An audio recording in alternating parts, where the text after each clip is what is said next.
கதறு ரசா கதறு அப்படிங்கிற மாதிரி தான் இருக்குது இப்போது. அதாவது ஐரோப்பியாவில் இருக்கிற ஒரு 8 நாடுகளுடைய நிலைமை என்னென்னா, இந்தியா மேலே அமெரிக்கா 50% வரி போட்டப்போ ஐரோப்பிய நாடுகள் பெருசாக எந்த விதமான குரலும் கொடுக்கல.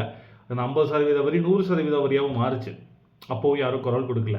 இப்போ என்னென்னா, அதே ஐரோப்பிய நாடுகள் மேலே ட்ரம்ப் ஒரு 10% வரி போட்டிருக்காரு. ரீசன் என்னென்னா, கிரீன்லாந்து வந்துட்டு எனக்கு வேணும் அப்படின்னு சொல்லி ட்ரம்ப் முடிவு பண்ணிட்டார்.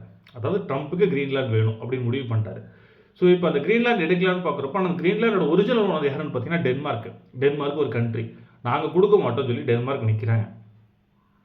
டென்மார்க்குக்கு ஆதரவாக ஐரோப்பிய நாடுகள் ஒரு சிலர் நிற்கிறாங்க. முக்கியமான நாடுகள்னு பார்த்தீங்கன்னா, முக்கியமான நாடுகள் அதுவே வந்துட்டு பார்த்தீங்கன்னா அமெரிக்காவுக்கு ஆதரவான நாடுகள் தான். யாருன்னா பிரிட்டனு, ஜெர்மனி, ஃப்ரான்ஸ், இவங்க ரொம்ப ஆதரவான நாடுகள் அமெரிக்காவுக்கு. ஆனால் அவங்களே எதிர்ப்பு தெரிவிக்கிறாங்க. அதை தாண்டி வந்துட்டு பார்த்தீங்கன்னா போலாண்டு, சுவிட்சர்லாண்டு, ஸ்வீடனு, தென் நார்வே, ஃபைனலாக ஓனர் டென்மார்க்கு, இந்த 8 கண்ட்ரிக்கும் 10% வரி போட்டிருக்காரு. இதுக்கு வந்துட்டு நம்ம ஃப்ரான்ஸ் அதிபர் மக்ரோனி மட்டும் கதறாரு, எதுக்கு எங்களுக்கு போட்டிங்க, ஏன் போட்டிங்க, எதுக்கு போட்டிங்க அப்படின்ட்டு.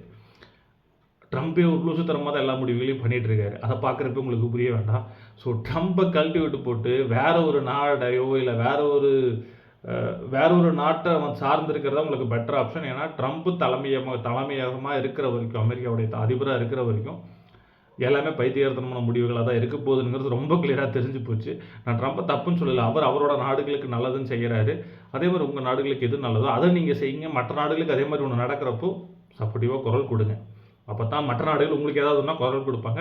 இந்தியா பாருங்க இந்த விஷயத்தில் வாயவே திறக்கலை. அவ்வளோ செல்ஃபிஷாக நடந்துக்கணும்னு முடிவு பண்ணிட்டாங்க. ஸோ இன்னா செய்தார் ஒருத்தர் அவருக்கு நானும் நன்மையும் செய்து விடல், அதெல்லாம் இங்கே வேலைக்கு ஆகாது. உங்கள் நலனை நீங்கள் தான் பார்த்துக்கணும்.